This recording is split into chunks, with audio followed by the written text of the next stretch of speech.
We're just off Lakeshore Drive actually this morning. This is what we're seeing. What I'm hearing, Allie and Alicia, the sound of generators because there's widespread power outages here. This fire behind me has been burning for several hours, and when you hear the crackle of wood, which I can hear right now, that really makes sense. Take a look at this. We are now on the other side of the building. We have seen handfuls of counter protesters here this afternoon, but as you can see, the vast majority of the people here are with this pro-Trump rally. It could have been so much worse. We are grateful that those firefighters, several of them released from the hospital already, they're expected to make a full recovery. So that's the good news.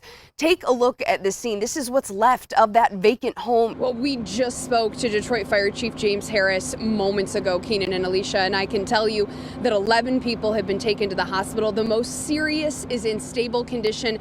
We know at least one person has been treated for smoke inhalation and 22 people are displaced this morning. Take a look behind me. You can see this is still a very active scene. The smoke here is actually getting heavier on the street. It was harder to breathe here at one point, but when we first arrived just before 4 this morning, there were flames shooting out of the side of this building. And when I got here, it looks like most of the flames were concentrated on the front third floor unit.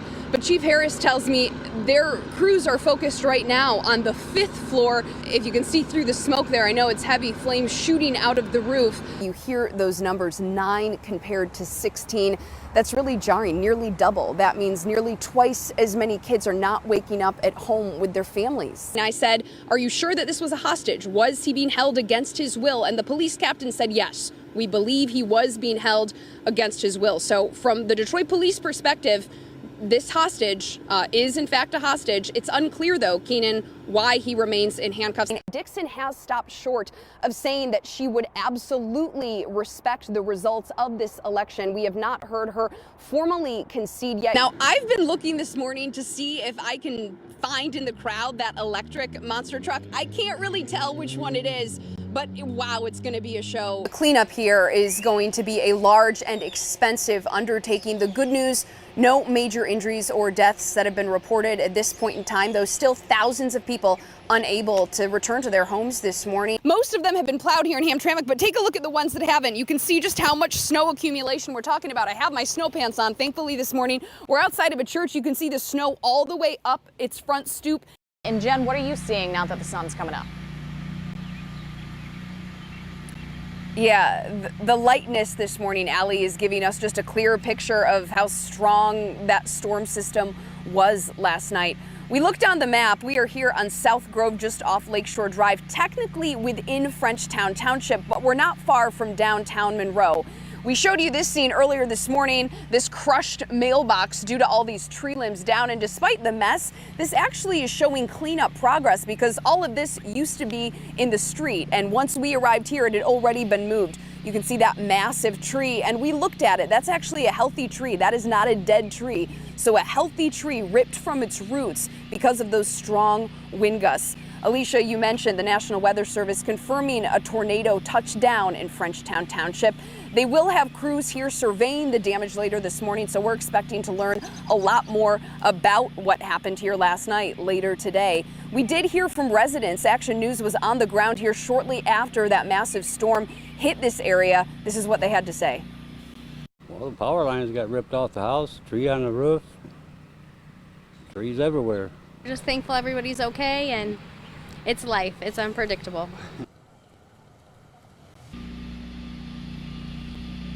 That's right. We are so grateful that everyone is okay. At the top of the hour, we showed you a massive tree behind me here that had toppled onto a roof, seeming to crack this home in half. So seeing the damage that we're seeing, it really is amazing that no one was hurt. We just spoke to a gentleman a couple moments ago who said he was really heartened at how quickly neighbors sprung into action to help each other. We're seeing evidence of chainsaws being taken out to cut some of these massive branches in half to make the cleanup effort a little easier. So folks here are up early, coming together to try to deal with the aftermath of this storm. Power outages, that's still a problem. We're hearing generators. No timeline yet on when this power could be restored, but folks here are going to have a busy day of cleanup, that's for sure. We're live here in Frenchtown Township. I'm Jenn Schanz for 7 Action News. Great reporting, Jen. Yeah, that's right, Keenan. They tell me just before 3 this morning, they woke up to take their dog outside, and that's when they smelled smoke, and then they saw flames bursting out of this home. I want to give you a look at part of the problem that fire crews say really posed an issue for them in trying to get this woman out of the home. It was also an issue for neighbors. These are the security bars that the fire department was talking about. They say this elderly woman had those security bars on every window and every door on the first floor, and that really hindered her ability to get out of this home.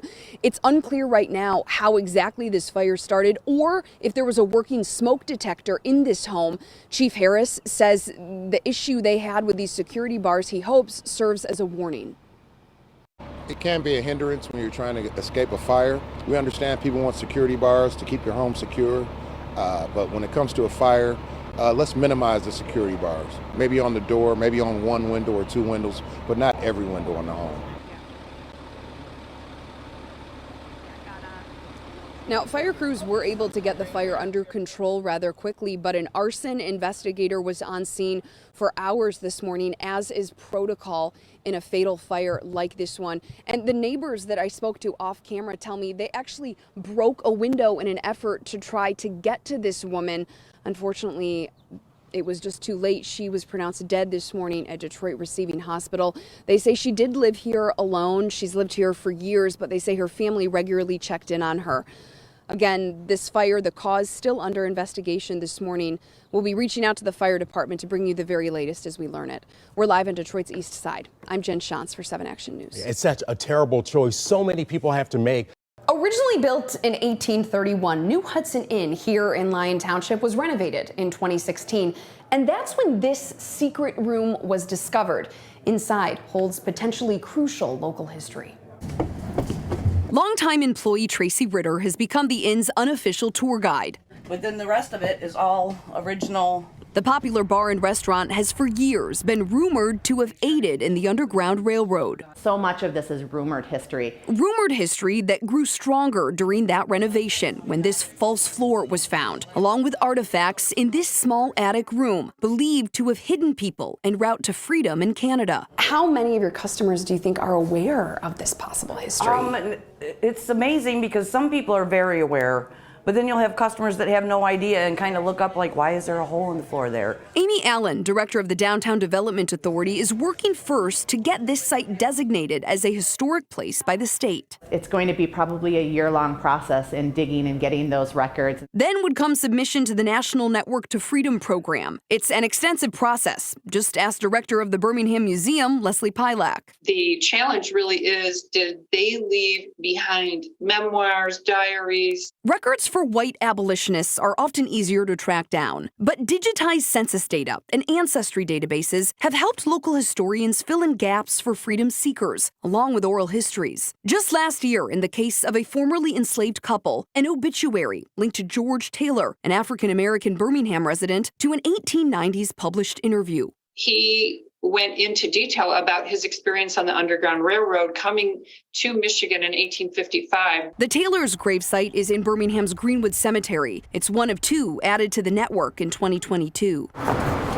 In Detroit's Greektown, one of several confirmed sites. The name of this station here is called the Croghan Street Station. The basement of Second Baptist Church, a stone's throw from the Detroit River, was refuge to some 5,000 people. Prepare them to go through the tunnel into their next journey to freedom. If you carried yourself through the network of abolitionists from the South, from home to home, business to business, this was the last stop for you. They offer regular tours, making sure the tales of courage from these walls are never forgotten. I'm shocked sometimes of how many people not only don't know about the history of Second Baptist, but also are unaware of the history of the Underground Railroad. I'm Jenn Schanz for 7 Action News.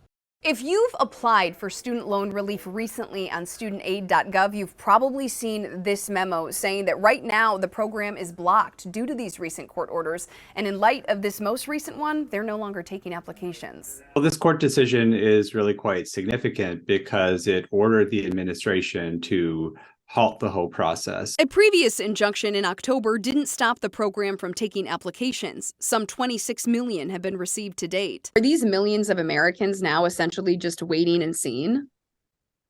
Yes, for now, everyone who's applied for loan forgiveness has to wait for this process to unfold. Samer Dubasi and his wife, Sarah Shaban, both applied as soon as they could, but they haven't heard anything, and now don't expect to for a while. She's at 30K now, so that's over 30% that would be eliminated. The Dearborn couple recently married, and they're both in medical school. When the program was announced this fall, it was a game changer. It was something that I thought was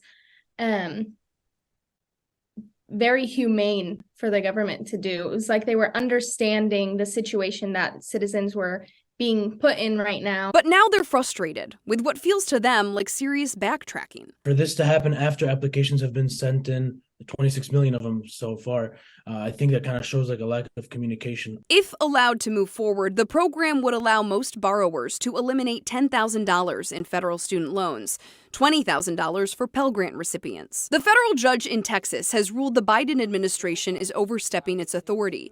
But attorneys for the administration argued that Congress gave the Secretary of Education the power to wipe student debt clean in 2003 with the HEROES Act. What would eliminating, all told, $20,000 in student loan debt, what would that do for you as a young couple? We just got married, so we're trying to settle, we're trying to find a house, moving out of an apartment. It's possible this fight makes its way to the Supreme Court. In the meantime, it still needs to make its way through the Court of Appeals, a process likely to take months. I'm Jenn Schanz for 7 Action News.